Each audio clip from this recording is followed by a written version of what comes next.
Everything. Yeah. Yeah, baby.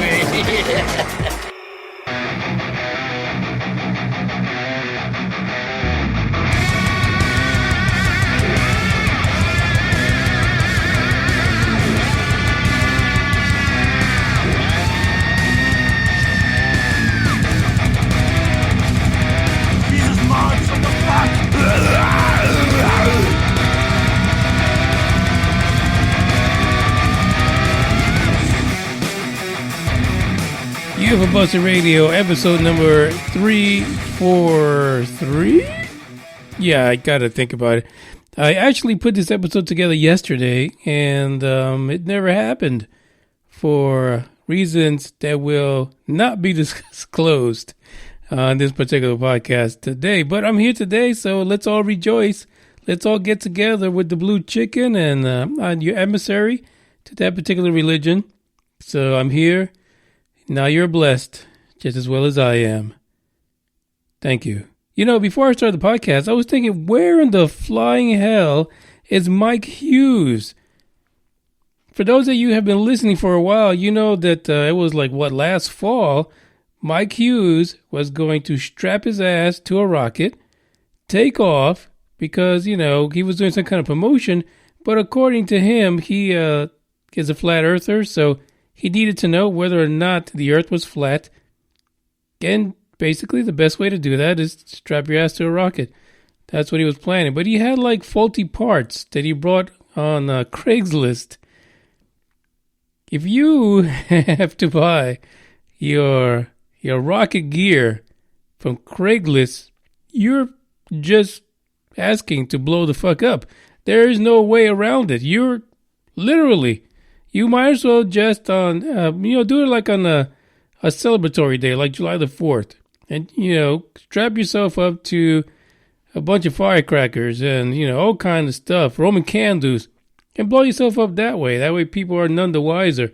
But when you create a big-ass rocket from parts from Craigslist, you're bound to blow up and cause a scene, and people will be scared because some people, like flat earthers, might be kind of supporting you in a way, and they would hate to see you blow yourself up into a million pieces and come down in chunks of bloody meat. Yeah, I just had to go there with that. I don't know. I was looking for the logo for this particular podcast, and I saw one that I have for Mike Hughes, so a picture for it, and I got so turned around by seeing Mike Hughes and wondering what the hell happened to him that I didn't even select the logo for this episode. I hit live, so I wasn't even ready for this thing to start. There you go. Hashtag no fucks are given. I want to make sure that the winners of the Tinfoil Hat Contest number 2 realize that their winnings, their purse for their creations was actually sent about 2 days ago. And I think all but one person has claimed their Amazon gift card for their fantastic work. If you're the one who's sitting around going, now why didn't Moonraker send that? Yeah, I did. Check your email. Even check your, what do they call that, your spam or your junk box in your email, because it comes out from Amazon. So you might be sending them into the spam box, and you just threw your gift card in there as well. True story. So we got an action-packed, kind of informative, not so much, podcast today regarding a few things, a few tidbits, a few articles. One of them just came out about 6 hours ago, something brand new out of SETI. Not one of my most favorite organizations. I just got to say that much, and some of you already know that. But then we have another particular organization that's pretty close to SETI, the Breakthrough Listen Project. So we got some news on that. And if you just happen to be one of the millions of people that missed the raid Area 51, guess what? We've got some news on that as well. Because apparently only 2% of the people decided to show up. There you go. That's social media for you. It's a big letdown. It's a big, humongous letdown right after the gigantic clusterfuck that you get just from following the madness. That's just the way it is. We're going to check out this track, and then we'll get things started. So check it out, mister.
feel like I'm going deaf and blind today, so this might be a short podcast. I can't see the screen, can't see the buttons for this little control board, and I can barely even hear the damn music. I don't know what the hell is going on.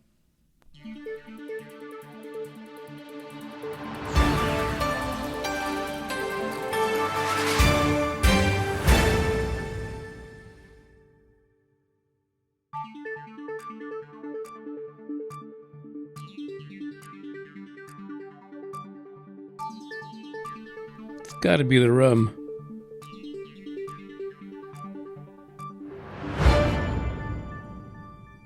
So here we are, folks. We are again visiting certain stories about projects like SETI, like the Breakthrough Listen project.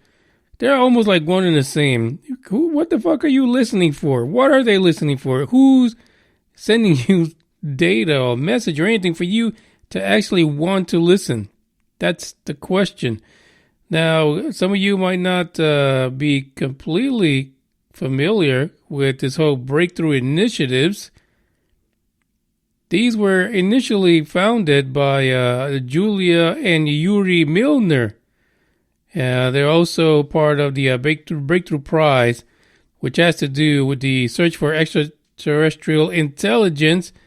And they've been working on this for about 10 years or so. So the project itself, the initiatives are broken into like multiple projects. The first one, which is part of the article today, is a Breakthrough Listen project. But there's another one that Mr. Mark Zuckerberg, he's not a Zuckerberg, he's a Zuckerberg, co-founded also, called the Breakthrough Starshot. Yeah. Now the Starshot is fascinating to me, thanks to Zuckerberg, because they're planning to send a swarm of probes to the nearest star at about 20% the speed of light. And again, that'll take forever. Another project is another situation that they're thinking about that's pretty fascinating, and that is sending a mission to Saturn's moon Enceladus, and basically in search of life in its warm ocean. Everybody's trying to drop their load somewhere. Whether it's NASA, whether it's Elon Musk, Zuckerberg, and the Breakthrough Initiatives. Somebody is going to be dropping shit all over the solar system, and I still don't see how that's going to help us in any way. Just my opinion.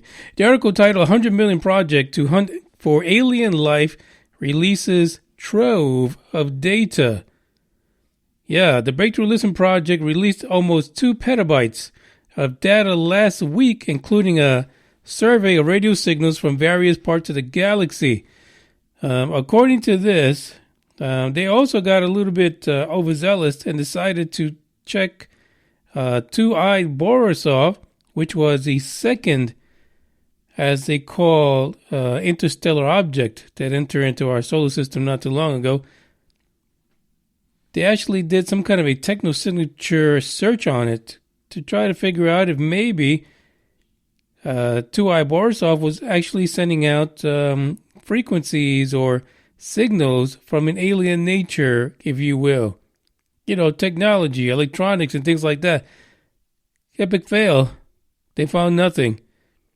But according to this, the new data they've released, this significant amount of data, is results from all their hunting that they're doing for life around 20 stars that, in theory, could pretty much have a planet, right? That's something like the planet Earth, that's in that Goldilocks zone that could potentially have alien life, at least advanced enough to send out some signals or be at a point where we can pick something up, basically, is what they're doing. But we know how this whole light year stuff works. So, yeah, thanks a lot. Thanks a lot, Milner. This is the thing, all these guys are like billionaires. They got nothing fucking better to do with their money than to spend it on listening to shit. It gets on Spotify. It's like $10 a month. You ain't got to worry about nothing else. What was intriguing a lot of people about the Breakthrough Listen project is that only about 20% of the data has been analyzed. 80% of this what was the size? 2 petabytes of data is still without someone actually going through it. There's no analysis to it. So there could be hidden a gem of some sort. There could be a signal from some kind of a techno source, from a 4.2 far civilization that's playing rock music right now. And they could have picked it up. They could have had all kinds of signals, but nobody knows because it could be stuck in that 80% of unanalyzed data.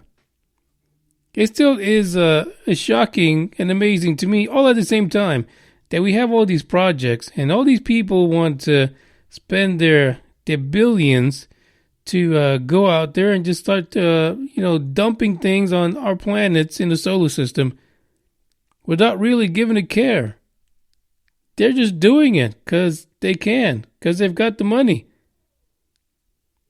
Back in July 2015, the Royal Society of Physicists, Stephen Hawking and Yuri Milner created the initiative to search for intelligent life in the universe.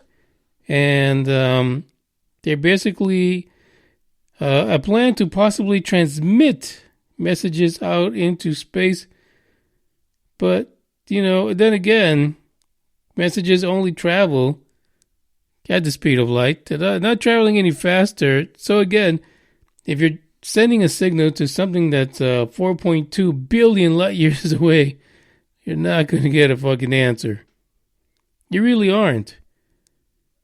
And even at that amount of distance, they really would have to be really fucking advanced to get back here to deliver the message themselves. There is a satellite. A satellite. Yeah. Told you it might be a short podcast. There is a link in the description for this article you can go to and check out the article and go over to Berkeley. This particular situation is being handled through Berkeley, so you can go on there and see if possibly you can lend a hand. This reminds me of a project that happened back with SETI, and it was called SETI at Home. I don't know how many people actually took part in that, because it was that thing where SETI was looking to use the computer power of the folks at home, regular old Joes, blue-collar Joes who had nothing to do, but they found interest in what SETI was doing back in the day. And SETI said, hey, we do not have enough computer power in order to process all this data that we're getting from our listening project.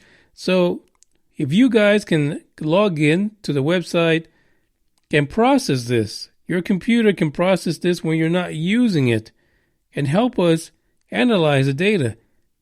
I almost see that the Breakthrough Listen Project is going to have to do something like that, kind of socialize it in a way to where people can not only use their computers, because the thing that SETI did way back when, the at-home situation, there weren't smartphones around. Shit, they can probably use the power of most of the cell phones out there to slowly break down all of this data. I wonder if they've even thought about that. I probably just gave them the idea they needed, basically.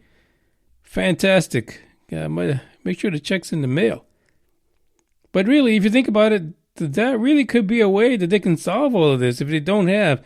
Could you imagine an entire continent of cell phones working on dissecting all this data, analyzing it, and just sending it back, because it's always connected to the cellular service.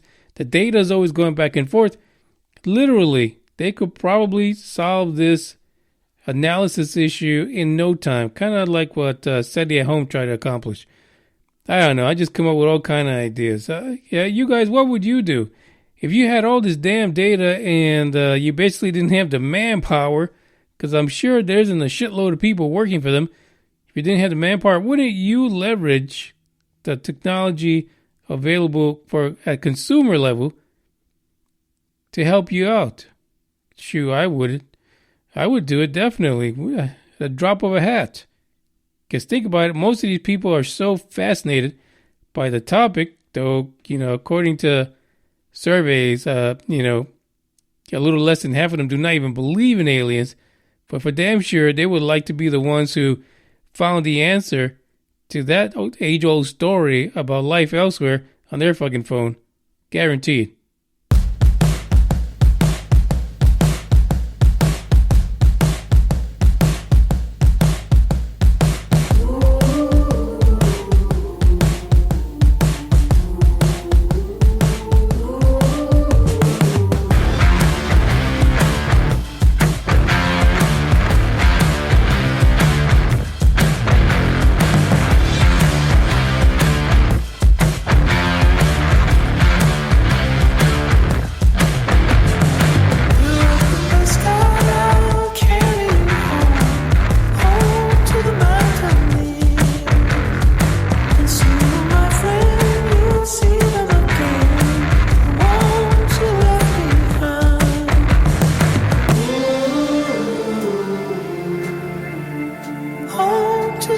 mountain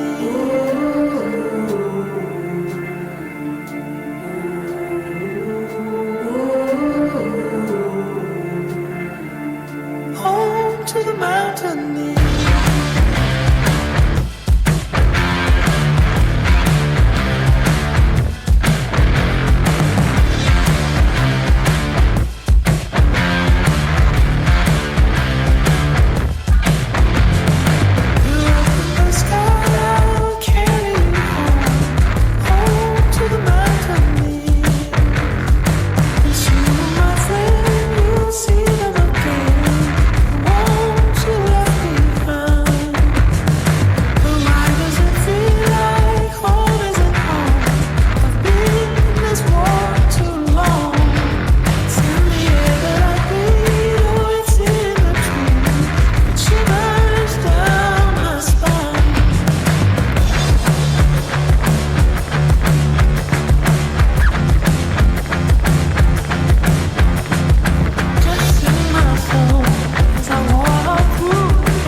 Sent out a text today about the Edinburgh, Texas UFO Festival 2020.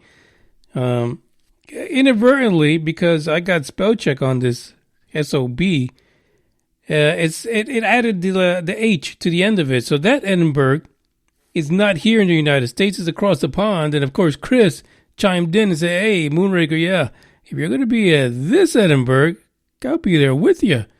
Yeah, but no, it's not that Edinburgh. It is Edinburgh without the H. It is Edinburgh, Texas, South Texas. It's kind of like almost a border town down there with Mexico. And here's what we got. Let me just kind of do this before we get into the news. The next news article. Day one, there's actually an open mic situation where you can go in and share your eyewitness accounts or about local sightings in the area, and even if you want some local footage. If you're into that, 6 p.m. to 8 p.m., and that would be on April, whatever the fuck, sir. April 2nd, yeah. April 3rd, it's family-friendly festival night. You can go in, there's UFO vendors, crafters, food booths, gas chambers, no, not gas chambers, games, carnival rides, planetarium, tinfoil hat station, get the fuck out of here, you stole my idea, autopsy room, laser light show, and more, and that would be on the 3rd, and it's from 5 to 10 p.m. These guys really don't do like a whole fucking day type of show. I mean, this is kind of weird, because I thought it was a popular festival here in Texas, and actually in general, but they don't really spend a lot of time on this topic. On the last day, which would be April the 4th of 2020, you will have the actual fucking conference. Imagine that. The last day. From 9 to 5 p.m. Where's the party animals? Don't ufologists like to party and have a good time? Shit, I guess not in Edinburgh. They gotta go home and catch some Z's. The UFO conference is going to include, and hold on to your tinfoil hats, Richard Dolan, Christopher O'Brien, Ben Hansen, Tracy Garbutt, and she should change that last name, and Noe Torres, and the MC, Daniel Jones of MUFON. And actually, Daniel Jones was on a podcast about 3 years ago when he was helping out with the Aurora, Texas incident. and then he came on just to talk about it and give us the insight to that, over a century-old situation down, should I say north, over Texas, which is west of Fort Worth. That's what I sent out. I don't know. You guys let me know if you live in Texas. Is that something you would like to go to? And do you think it'd be worth for a personal appearance by the Moonraker man himself?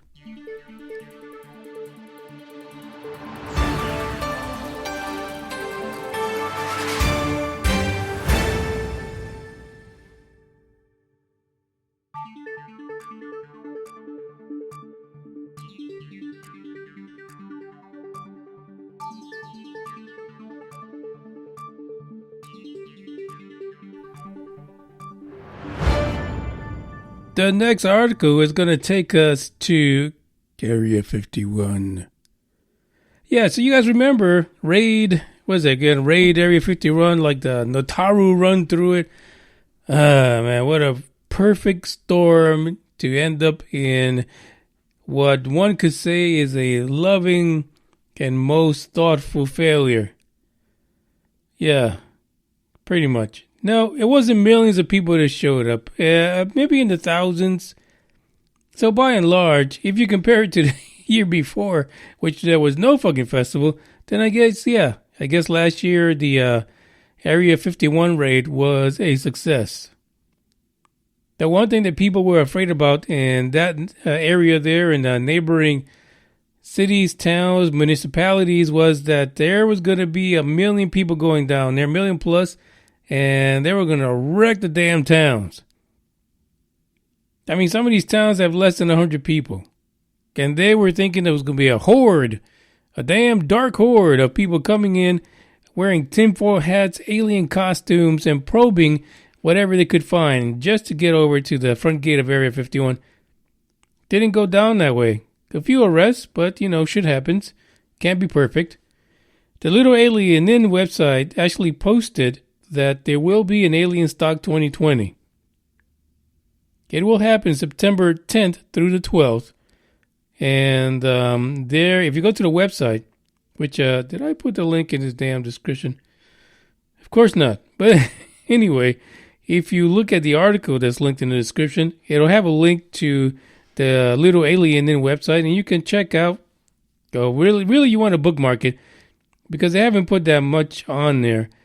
So basically, the owner of the Little Alien In, Connie West, she did confirm that she's working to make the festival happen again this year. But as we knew that the emergency services were all up in arms because they were like, yeah, we can't help no 1 million people coming through here. You know what I'm saying? That's not going to happen. Well, no. So as freaked out as they were, they did their best, and they really had minimal incidents, but apparently it was free. Yeah, they didn't charge anyone, especially not anyone associated with the event, for providing those services. So if you can imagine that somebody's saying, this year you need to pay the piper, lady. Yeah, pretty much. So Kanye West is getting ready. She basically was asked why she wanted to do the festival again. Her answer is, why not? Why wouldn't I? Listen, the truth is that the festival got popular, and but I don't know that the Little Alien is going to be able to keep it going. Doesn't seem like it. She apparently already submitted approval, or should I say permits for approval, for the festival. So we'll see whether or not they'll be even for 2020. But she says if she gets declined for the permits to have the Alien Fest for 2020, she will then turn around and start working on 2021. Who knows? It'll probably get freaking canceled again. So the question for everyone is, where the hell is Matthew Roberts? Mr. Matt Roberts. He's the guy that started the whole situation on Facebook by posting the whole Natura run into Area 51 type of situation. We haven't heard from him yet. So the question is he going to be out there in Vegas as he was last year?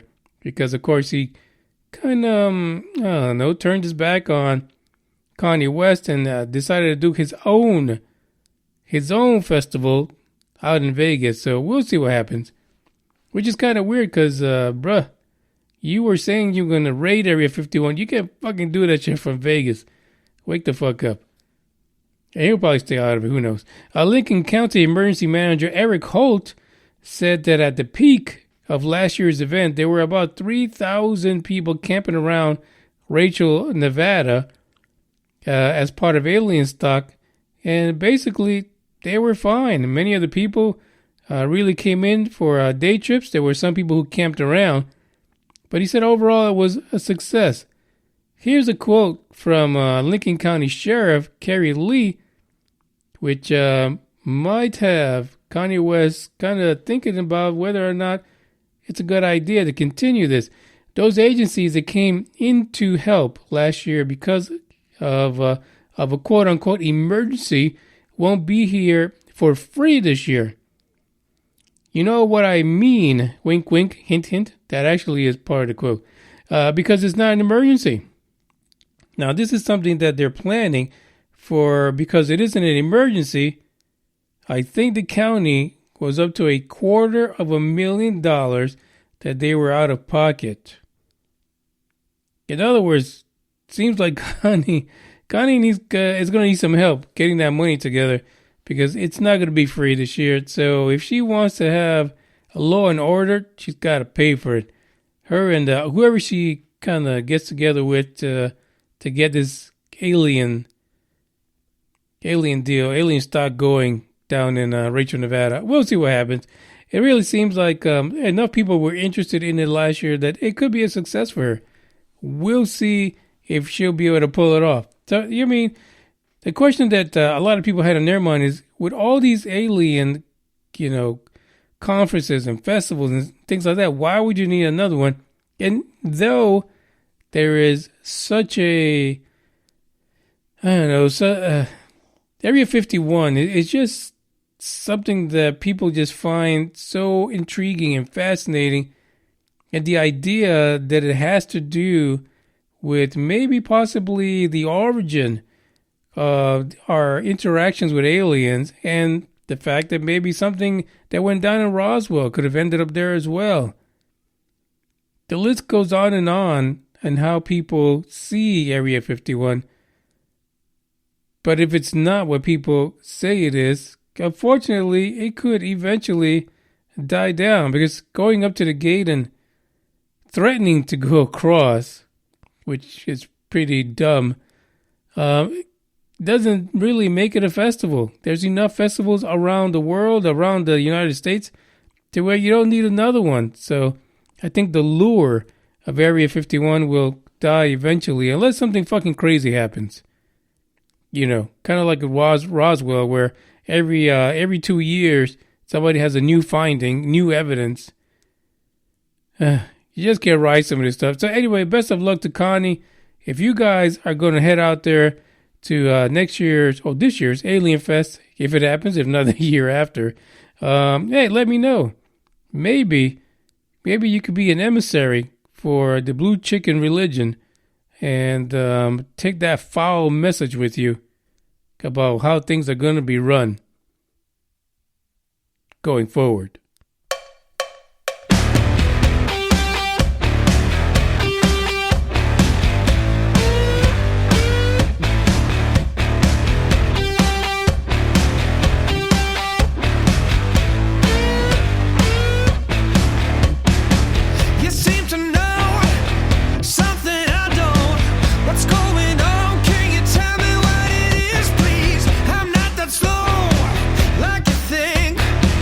Strange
We had so much fun with the tinfoil hat contest number 2 that it looks like 3, 4, and 5 will actually happen this year. So quarterly. So the next one will be June. The one after that in September. And then the one in December will be like the mega showdown between all the winners of the first 3 quarters. So don't waste time. Don't send me messages saying I didn't get around to it. You've been forewarned. June, September, showdown in December. The showdown in December will be for the winners of those prior situations, the contest, for a mega prize. But you guys, you got to get it together. It's going to be fun. It's going to be entertaining. And we'll see. We'll see how we make it happen. But I'm ready for some more tinfoil hats. We should all be getting ready.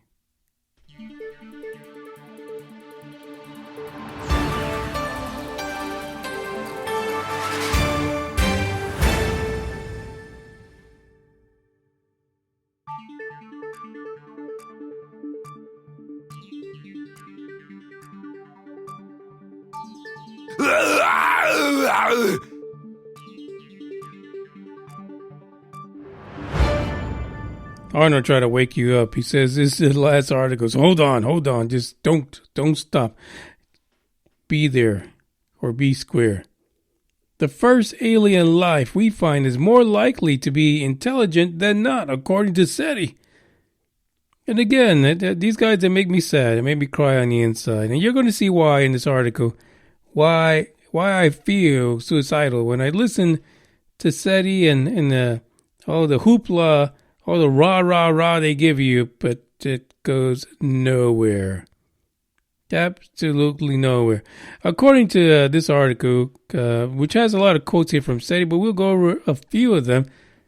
Basically, what they're saying is logically, especially the way we're going, which many people will say to you in the ufologicals, is that this is controlled disclosure.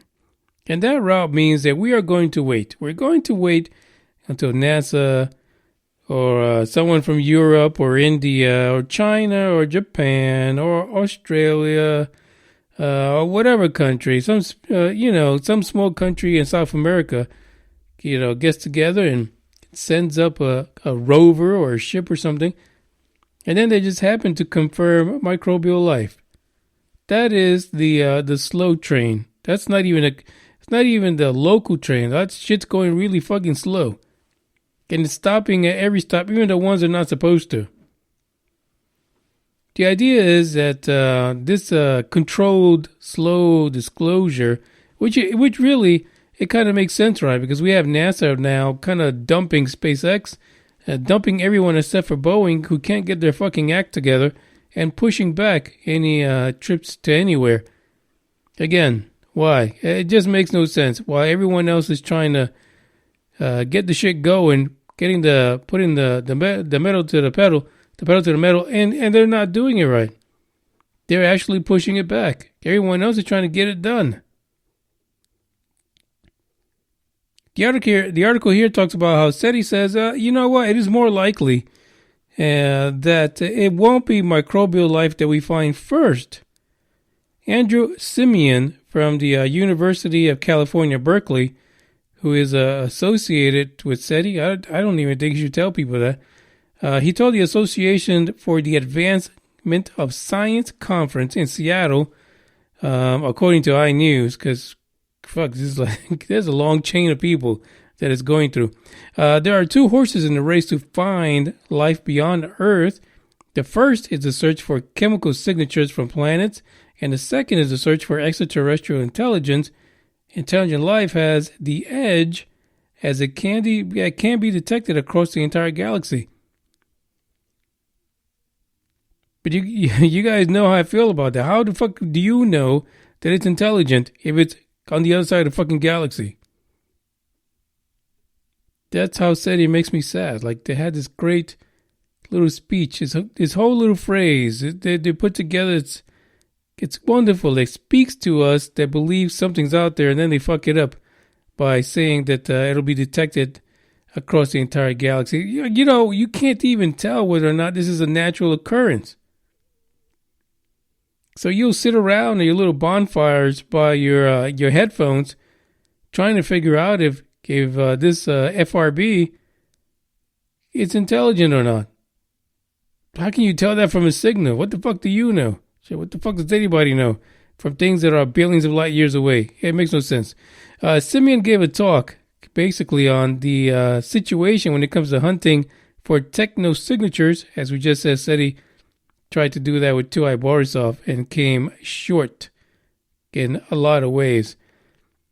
And he says that there is a major data release, of course, from the Breakthrough Listen Initiative, and where he apparently is the principal investigator. He says, and we can never be sure that methane or similar chemicals which we detected are really produced by living things. He continues to say that it just comes down to statistics. Basic life may be very common, but we are less likely to find it. Well, the way you're searching, no. The long, broken, strung out path of controlled disclosure probably happened much faster than what Simeon thinks, to be honest. Yeah, there really isn't. And apparently no one's ever pulled his finger because he can't tell whether methane that's in the air, whether or not it's coming from living things. So he either doesn't have kids, doesn't have grandchildren, or he keeps that finger in pretty tight. Make sure nothing comes out. He went on to talk about the fast radio bursts and other things that could be found in the cosmos, like laser pulses and electromagnetic radiation that travels at the speed of light that could be coming from intelligent sources.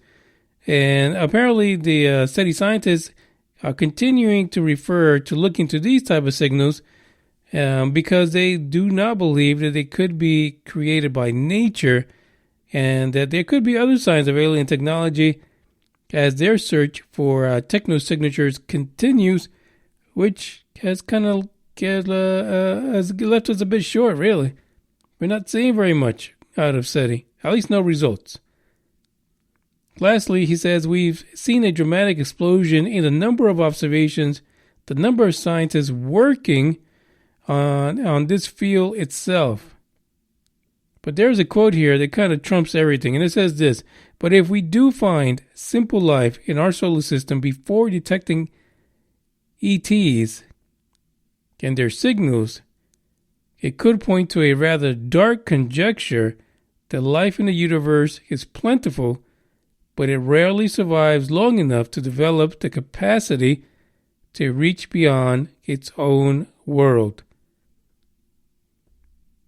That is what speaks volumes. And anyone that's trying to control this conversation to the point where we are basically the sheeple and are being fed the information that they want us to know, they could actually make that happen. They can actually make it look like all there is in the entire universe is microbial life. And somehow we're the lucky dickheads who made it from monkey to Homo sapien.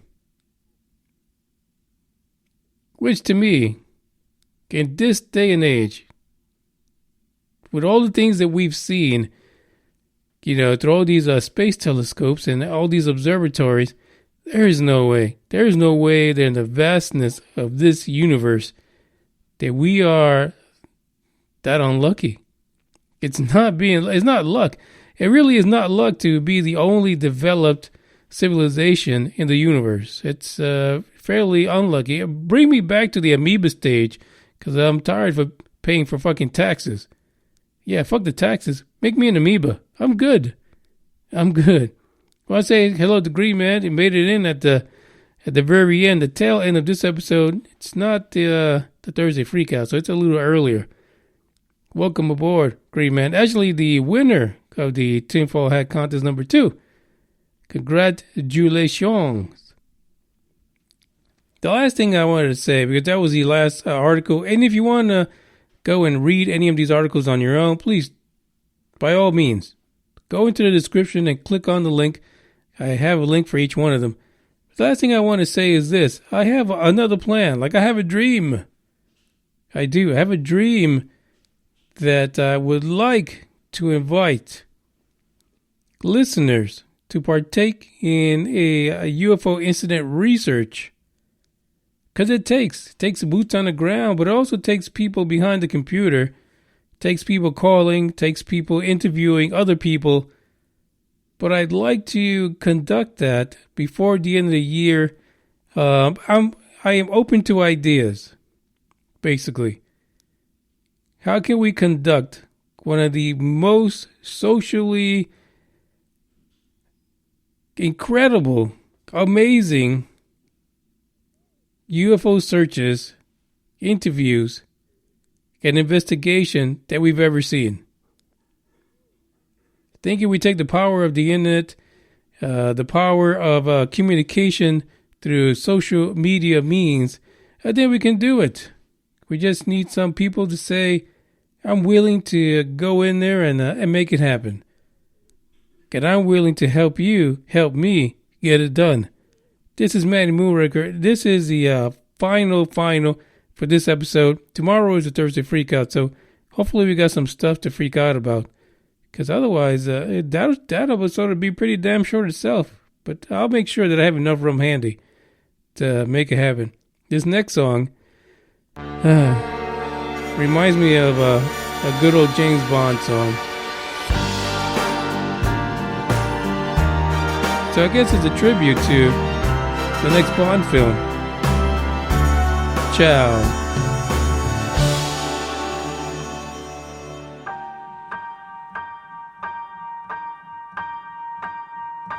Time can never be your trusted friend or your sworn ally.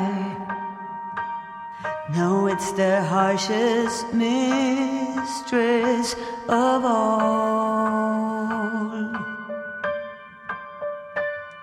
And life is just a chain of moments spent, 1,000 hellos and goodbyes. Maybe a love like ours can lead out its call.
Shifting pull of the tides never sleeps. But if I had a boat and oceans to cross, then I would sail them. Since I have this promise